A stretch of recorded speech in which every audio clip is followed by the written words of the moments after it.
Hi there, and welcome to episode 79 of Prague Talk, a podcast from Radio Prague International. My name is Ian Willoughby.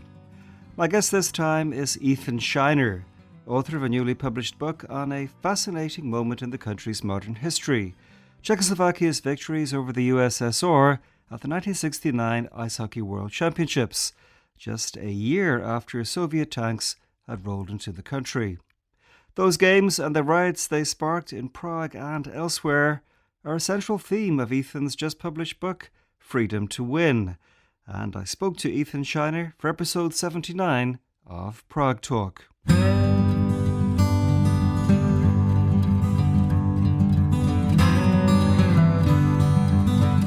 My first question, Ethan, what was the initial spark for the book?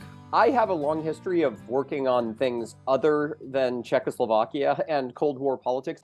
In my earlier life, I was a scholar working on Japanese politics and elections around the world.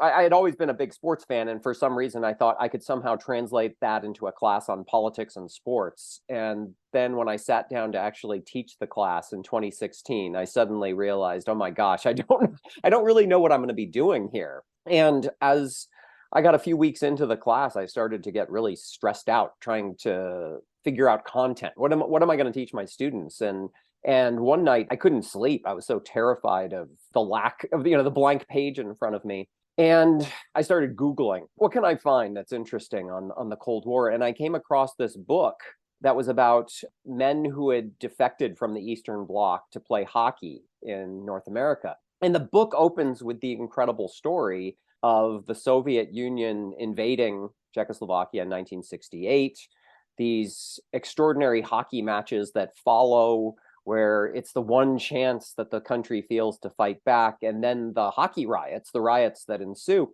And I think, okay, this is the perfect thing to teach. I'm so excited. And then I get to page 9 and the story is over. That was all the author had talked about. And I sat there thinking, okay, well, I can find more information to teach my students. And it didn't take me very long to find that there was just very little out there, especially in English, but in general, not very much on this story. And at first I thought, okay, well, I'll just put this aside. I guess I can't do anything on it, but I couldn't stop thinking about it. It was the most extraordinary story of how sports actually played into the politics of the time and inspired a people. And so eventually it became an obsession. A major line in the book follows the Holík brothers, Jaroslav and Jiří Holík, and their friend Jan Suchy from Havlíčkův Brod. Why did you concentrate on them? For a number of reasons. The number one reason was when I first picked up the story, I came across the pieces of what, in particular, Jaroslav was doing throughout the story. I mean, the fact that he was very openly anti-communist, which I found extraordinary that an athlete would be so outspoken about a communist system when he was living in the communist system. I then read about his reaction when Jan Suchy scores the first goal, where Jaroslav takes his stick right in front of the Soviet goalie and screams, "You bleeping commie," and then rips the net off the ice and throws it. And then in particular, how Jaroslav taped over the communist star on his jersey with black tape. I thought this guy, what a character this is. So I first became fascinated by him. And then I realized, oh my gosh, he's got this brother who is also this extraordinary player. And then it turns out the best player on the team grew up with them. They all grew up in this little tiny town. And so all that to begin with was thrilling. I mean, it becomes not just the story of a small country, but the story of a small town and men from a small town inspiring a nation. And what then completely pushed it over the edge and made it so these guys were clearly going to be the center of it all for me was I was able to make contact with Yaroslav's son, Bobby, who lives in the United States. And I went and spent a number of days talking with Bobby, and he was equally interesting. This incredibly fascinating person who had grown up also hating the communists so much. And then he introduced me to his family. I thought these were such incredible figures, but then when I had access to them as well, it made it so, of course, these would be the center of the story. Well, the kind of culmination of the story in many ways is these two games at the 1969 World Championships in Sweden, where the Czechs beat the Russians twice. But prior to that, had there been much rivalry between the two countries on the ice?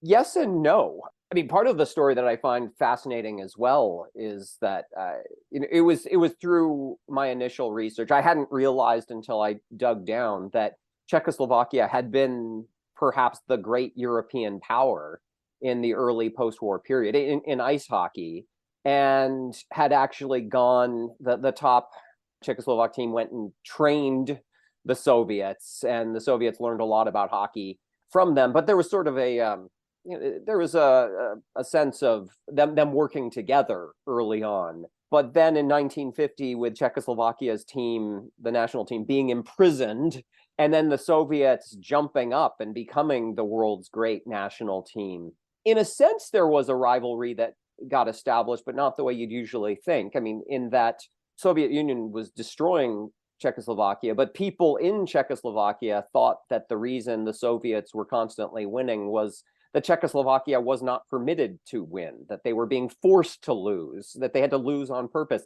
So in a sense, there was a rivalry, but it was, more muted because Czechoslovakia didn't hold a candle to the Soviets on the ice.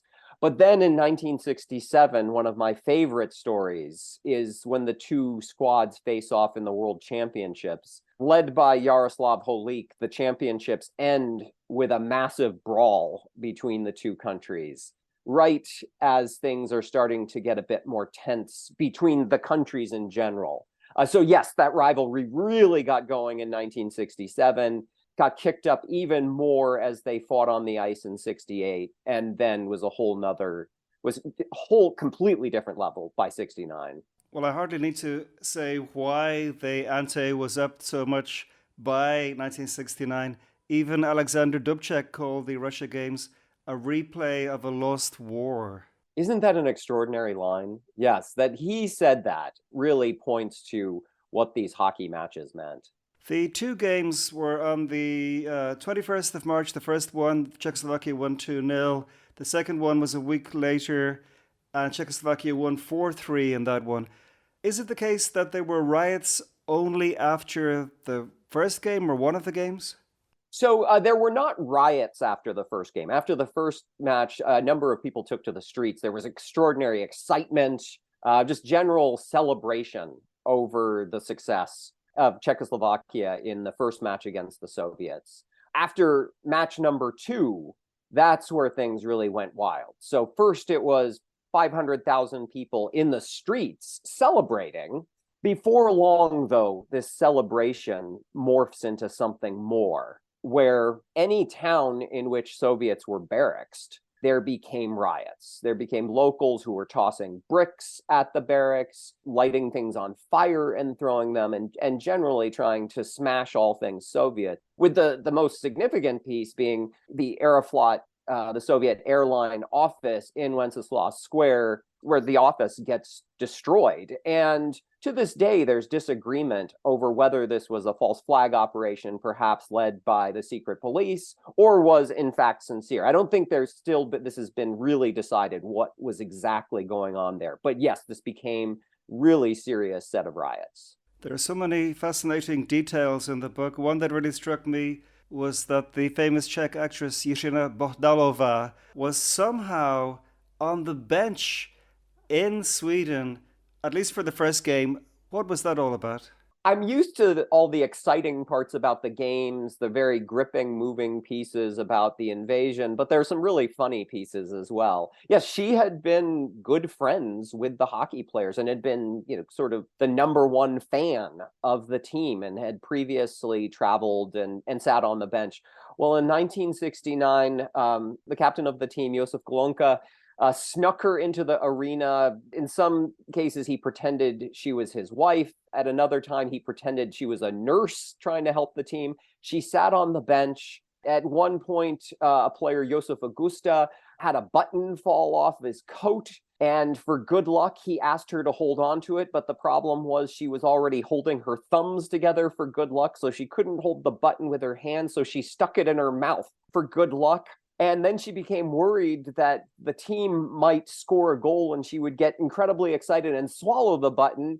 And then the problem would be everybody would be too excited and wouldn't even notice as she was choking on it. So yes, she was sitting on the bench, cheering wildly, trying not to swallow a button during these games. Where does the title of the book come from, Freedom to Win? This one was something I had not originally planned on. I had planned on the title being "You Send Tanks, We Bring Goals," which was a sign that fans had been holding up in Czech in the stands during these matches in 1969 in Stockholm. But then I had the wonderful opportunity to interview Martina Navratilova, who had grown up in Czechoslovakia and been a child during these matches. And she remembered vividly just what the matches meant. She remembered vividly watching the matches with her family on their little tiny black and white television. And I said, well, can you tell me what the matches meant to people in general? And these were matches that something like 93% of households in Czechoslovakia had been watching. And so this was a big deal to everybody. But just to give a sense of how big it was, she said to me, the hockey games went beyond sports. They gave people hope. They let us know that we still had the freedom to win. And I just thought that was incredible, but it took me a couple weeks to realize, oh my gosh, she just gave me my title. Also, you report in the book that Martina Navratilova threw stones at Russian tanks in 1968 as a kid. Exactly. I believe she was in Pilsen at the time for what was supposed to be a tennis tournament that I'm pretty sure got canceled as a result of the invasion. But she was walking along and the group around her started throwing rocks. And so she picked up a rock and maybe something like an apple or an apple core and tossed that as well. Yeah, she was a brave little kid. The book goes right up to the Nagano Winter Olympics when the Czech Republic won Olympic gold with the 1-0 win in the final over Russia. Did the identity of the opponents contribute to the euphoria over that win? It was so many years after the end of communism. That's an interesting one. For the players, it mattered less. I spoke to a number of the players. It certainly mattered. It was in their minds. The fact was Jaromír Jágr was wearing number 68 on his jersey, and that continued to be an important thing for him. But to a large degree, for them, it wasn't about getting revenge anymore. I mean, the way they put it is, this is the Olympic Games. If you can't get excited about this just for it being a sporting match, then you have a problem. And there were plenty of people, especially I think the younger people, who felt that was, it was less about getting revenge. But there, especially among more middle-aged people, there seemed to be really this sense of, look, we have never forgotten you invading us and occupying us and taking us over. So I got the sense, I spoke to a number of people who very much considered this the opportunity to get back at the Russians or the Soviets. And there was, in fact, one when I was in Prague doing research in 2017, there was one taxi driver who turned to me when he learned about what I was writing about. And he said to me, yes, 1998 was our bill to the Russians for what they had done to us.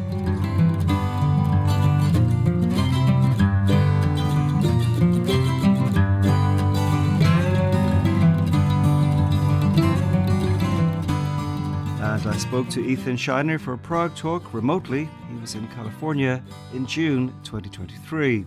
The full title of Ethan's book, which is available now, is Freedom to Win, a Cold War story of the courageous hockey team that fought the Soviets for the soul of its people and Olympic gold.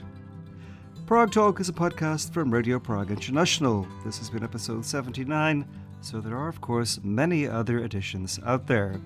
Why not check some of them out and subscribe wherever you get podcasts. But for now, from me, Ian Willoughby, thank you so much for listening to Prague Talk, and talk to you again very soon.